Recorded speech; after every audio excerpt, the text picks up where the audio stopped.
Hi, hello everyone. I'm Seth the Rapping Rollins, and welcome to Survivor P.N.W. And I have to introduce the champ, which I don't really want to do, but here's the WWE champion, Jay Ward. And hello to all of you. Hey boy, doesn't it feel great to be on an actual production with actual production value? And to think it was last year at Survival P&W, you couldn't make it because of a series of unfortunate events. Those who get that reference, I admire you. I am your straight edge WWE champion and straight edge hero, here today with the predictions of the card. Oh boy. Let's get into this. We're going based upon the Wikipedia match, and if you'd like to see our predictions outside of this video, check out our website, which you can find at a link somewhere. Anyways, let's kick this off with the Universal versus WWE Champion, a clash of the titles. Who's gonna win? I'm going to go for it right away. Brock Lesnar. It's pretty obvious. Now, one might think it's obvious, but I think this is quite interesting. WWE at first had the very much predictable Jinder Mahal versus Brock Lesnar, and, well, I would have said Brock Lesnar in a heartbeat. But with the phenomenal one being crowned new WWE champion, it makes things a bit more interesting. It's hard to say whether he will retain. I will go with Brock Lesnar because it would seem foolish. I'm going with my head over my heart, but my heart still wants the phenomenal one to go over. Probably won't happen. Moving on to the Intercontinental versus United States Championship match. Everybody thought Sin Cara was going to win it, especially Booker T on Raw. If you noticed that.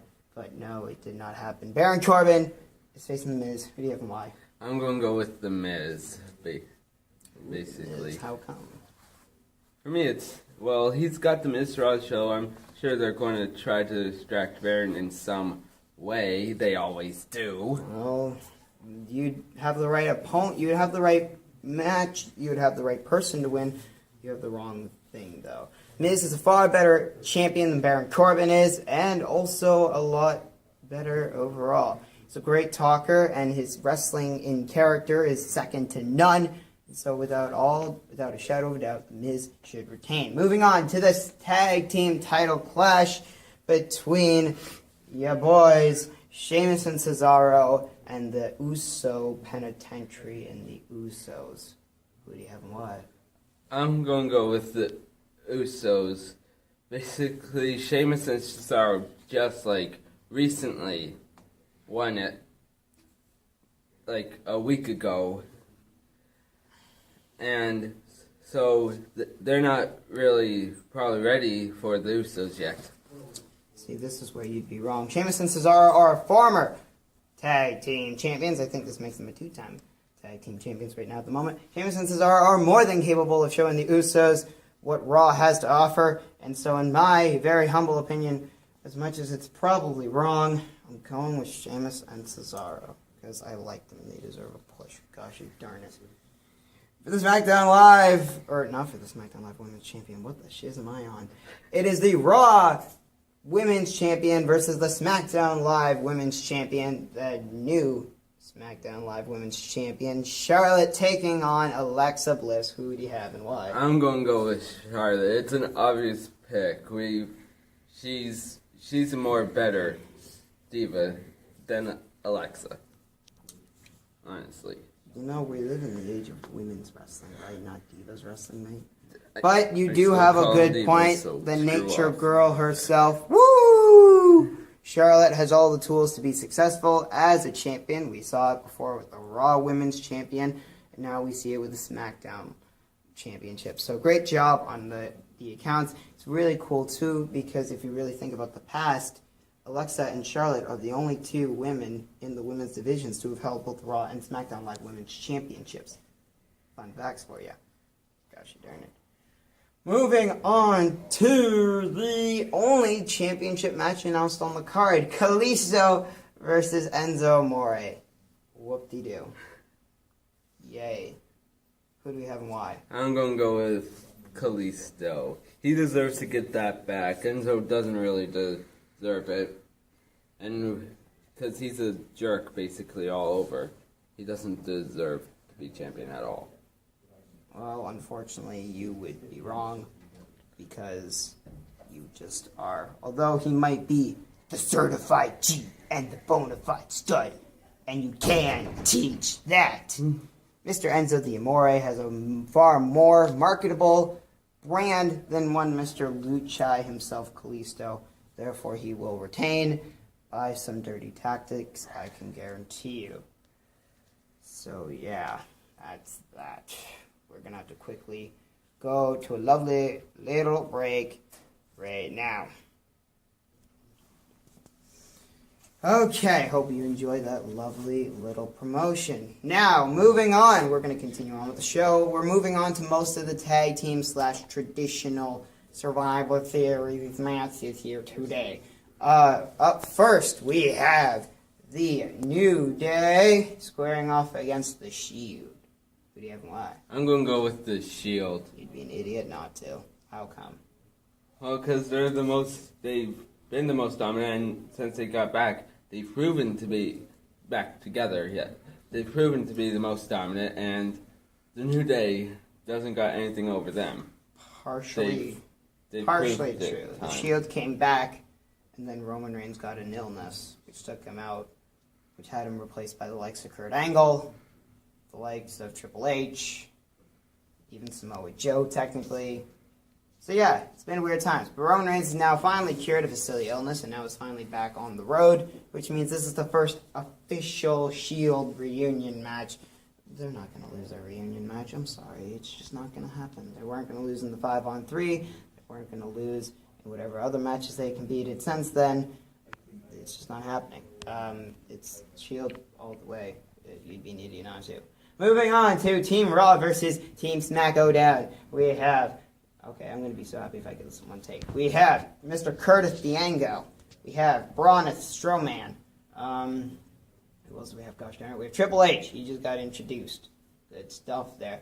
We have Finn Balor. We have Samoa Joe. Yeah, I got the Raw scene. All right. Raw scene done. Now, we move on to SmackDown's team, which consists of Shane McMahon, Randy Orton, Bobby Roode, Shinsuke Nakamura, and Mr. Jonathan Cena. Wabadoo. Bill, bill, bill, bill. So, who do you have and what? Now, this is tough, because you got, really hard guys on Raw. Like Braun, which has been shown to be a little bit of a hard person to beat. Like, no one has, well, other than Brock. He's a monster among men. He's Brock. And then you got, like Samoa Joe, who is a hard hitter, and Finn Balor. But on the other side, you got, Randy Orton, who can attack you out of nowhere.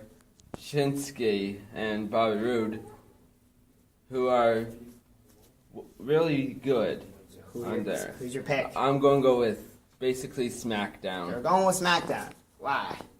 Because, well, I'm feeling like Triple H is going to somehow bring since he's on Raw, I'm feeling like he's going to bring the team down somehow, sabotage them, and SmackDown would get the win that way. That would make sense. I mean, especially considering in earlier this year, there were talks of a Kevin Owens, Samoa Joe, and Triple H alliance. There's one person on there still. And with Kevin Owens and Sami Zayn causing a muck on the SmackDown side, could be possible that we see this happen. I'm going with SmackDown only because only good things can come if SmackDown wins this, especially considering it looks like they're going to lose most of their title matches. And finally, the last but certainly not least, we have the women's 5-on-5 elimination match. It's going to consist of... I'm actually going to need to look at the screen because there's no way I'm going to remember these names because they're so fudging out. I know we got Here Nia we go. Jax. No, I got this. Asuka, Shush. Bayley, Shush. Sasha. Let me see. We got Alicia Fox, Nia Jax, Asuka, Sasha Banks, and Bayley versus Team SmackDown's Becky Lynch, Charlotte Flair, which is not true. It's probably Natalya now. Naomi, Carmella, Tamina, James Ellsworth, and Lana. Who do you have and what? I'm going to go with Raw on this. Basically, you got Nia Jax and Asuka, who have proven that they are really good. And no one has really beaten Asuka. So She's become NXT Women's Champion, and basically has held it till she left NXT. which, fun fact, was 526 days, longer than Goldberg's. So Fun I'm fact. going with Team Raw. They got I'm going with the Team Raw too, but with different results. I'll say Team SmackDown pulls off a solid start, eliminating 2 to 3 of the Team Raw girls, and then it'll be all come down to Asuka, and then she'll just murder all 5 of them. She'll straight up just murder all 5 of them. It'll be like she'll be like the sole survivor, and then she'll just start eliminating everybody right. because Asuka. So with that being said, we have finished these predictions. Let us know what you think in the comment section down below. And this is just really good. I can't wait to retain, be the straight edge champion that I always am. And, as far as I'm concerned, we have a new prize up at stake for the Royal Rumble's predictions in the form of the WWU's Money in the Trophy. I probably won't have to predict for that. So, yeah. Well, me neither. So I would basically see you in December. But neither one of us are here. WWE would be stupid to have their pay-per-view not happen in December. So neither one of us are going to be in the same location to record predictions. True. So, what are we going to do? Have a wrestling match? It's just stupid. You suck. We have a no contact clause, and yet you're willing to abandon those contact clauses just to put on a show? Yep. You know what? If you want to do that, it's going to be a hazard to your health. Like drinking, like smoking, like doing drugs. Allowing me to go to town on you is a hazard to your health. But let it be known, you want to go toe-to-toe with the straight-edge hero? Fine. You'll pay the price. And I'll make sure you live to regret it. I'm Jay Ward, your straight-edge WWE champion. I'll see you all next time.